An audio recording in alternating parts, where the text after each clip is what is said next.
comprometidos que perderam suas vidas no conflito entre Israel e a Palestina. Um conflito iniciado pelo grupo terrorista Hamas no 7 de outubro. Nada justifica esses crimes. Todos os reféns devem ser libertos imediatamente e incondicionalmente. A situação atual em Gaza é chocante e indefensável de qualquer perspectiva humana e sobre a lei humanitária internacional. É uma catástrofe humanitária que está se desdobrando diante de nossos olhos,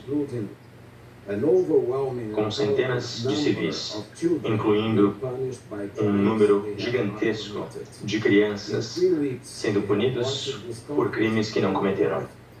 Em 3 semanas, mais de 8.000 vidas foram ceifadas. Desses 8.000, 3.000 são crianças. Desde a última vez que falei no Conselho, semana passada, o número de crianças mortas aumentou em 1.000. E o Conselho de Segurança, nesse ínterim, faz discursos, faz reuniões, porém sem uma decisão fundamental que possa pôr fim a esse sofrimento humano. Israelenses e palestinos estão em luto por seus entes queridos. A faixa de Gaza sofre sob uma operação militar implacável que também está matando civis, dentre esses civis, crianças. Nós temos de agir, mas seguimos, infelizmente, sem conseguir agir. É uma vergonha.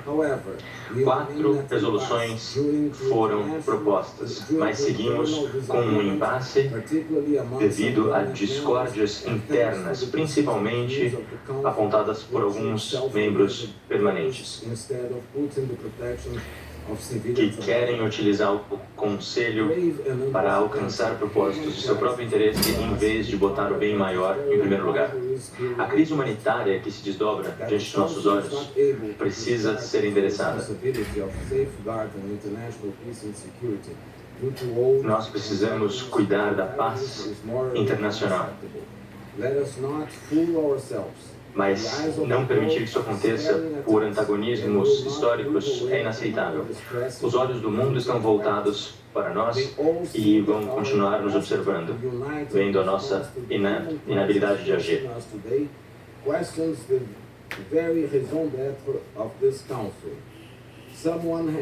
Nós precisamos reagir a essa crise humanitária. É o motivo para existir esse conselho.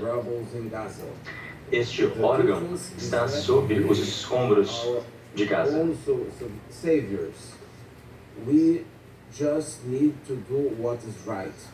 Nós podemos ser os salvadores. Nós só precisamos fazer o que é certo para poder poupar tantas vidas do flagelo da guerra.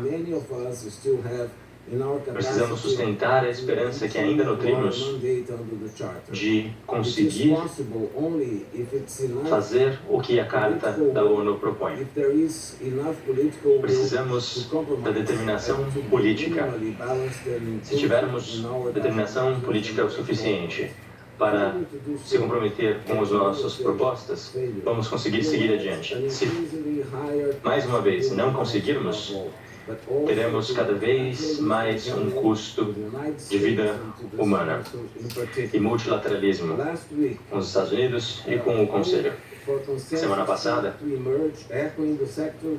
havia esperança por um consenso. Conforme pedimos por um cessar-fogo humanitário, com uma sessão especial da Assembleia Geral, e com uma resolução que pedia uma trégua humanitária e uma interrupção das hostilidades. Parecia haver uma luz ao fim do túnel, quando o secretário-geral, que foi pessoalmente à região para averiguar a situação em loco, anunciou a abertura da passagem de Rafah, para que algumas entregas humanitárias pudessem ser feitas e alguns reféns foram libertos. A ONU, sob liderança do secretário-geral Antônio Guterres, e outras agências, outros órgãos internacionais, trabalham de forma incansável para lidar com a crise humanitária diante de nós. E o Conselho precisa agir. O preço da inação é inaceitavelmente alto. Para as famílias das vítimas, e também causa uma dor inacreditável às famílias em Gaza. Os primeiros passos tomados pelos órgãos da ONU ainda não foram suficientes. A situação piora a cada hora. Nós precisamos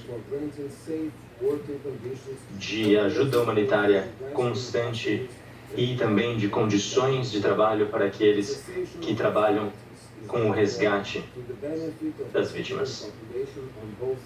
Precisamos, então, interromper as hostilidades, que será o melhor para civis de ambos os lados. Posso repetir o óbvio, mas repetirei. Não é possível haver resgate e assistência humanitária sob bombardeios.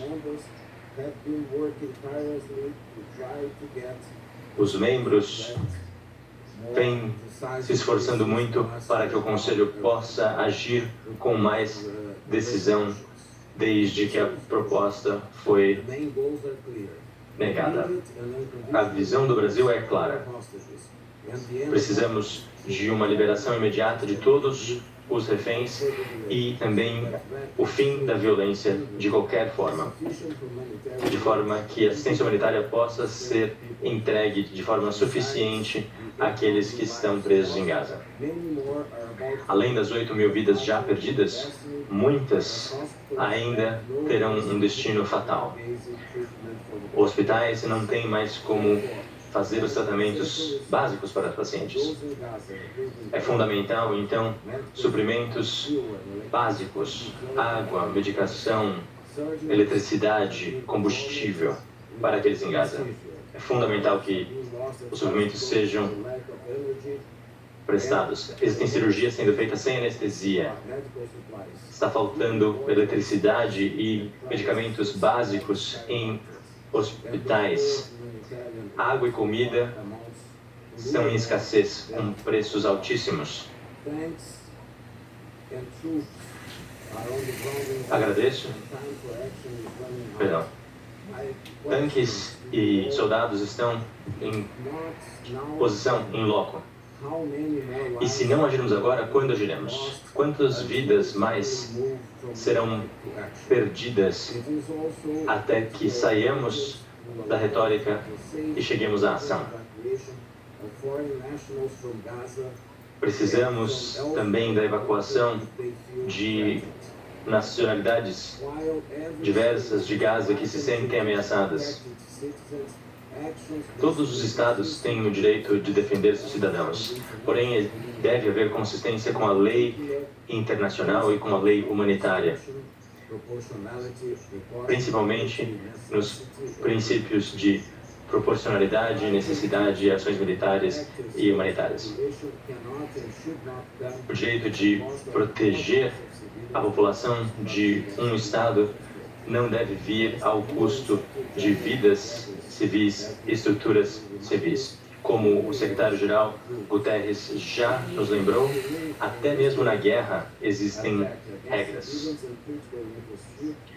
Ataques indiscriminados contra civis e infraestruturas críticas, bem como impedir o acesso de civis a alimentos e água e serviços básicos, tudo isso está proibido na lei internacional. E o Brasil condena essas ações que não façam distinção entre soldados e civis. A atualidade é desanimadora em Gaza. Vemos que muitas estruturas civis estão abaladas e muitas vidas foram perdidas de mulheres, crianças e pelo menos 35 funcionários da ONU. A OMS reitera a necessidade de interrupção da violência e da prestação de assistência humanitária na faixa de Gaza, que está à beira de um colapso. Além dessas considerações humanitárias imediatas, precisamos buscar a estabilidade regional. Erros nesse contexto podem ser catastróficos. Precisamos agir em busca de uma prevenção da intensificação da guerra a nível regional. As hostilidades precisam de uma pausa para que possamos ter um diálogo e um cessar-fogo e que possamos acreditar numa solução pacífica. Seguimos com nossos esforços para que o Conselho haja como uma voz única. Membros do Conselho, a lei humanitária internacional deixa um caminho claro para aliviar e diminuir o sofrimento civil. A estrutura para a ação coletiva é clara. A situação só deteriorará se não agirmos. E o momento é fundamental. O Conselho de Segurança não tem um registro razoável no que tange à paz no Oriente Médio. Questões pertencentes à região receberam 35 dos vetos dos membros permanentes. Desde 2015, nenhuma resolução foi aceita. A situação no Oriente Médio é uma das questões mais bloqueadas neste Conselho. Isso mostra a ineficácia da governança do Conselho e da falta de representatividade de algumas partes do mundo neste órgão. Haja vista a crise humanitária, nós não podemos, mais uma vez, ter um fracasso do Conselho.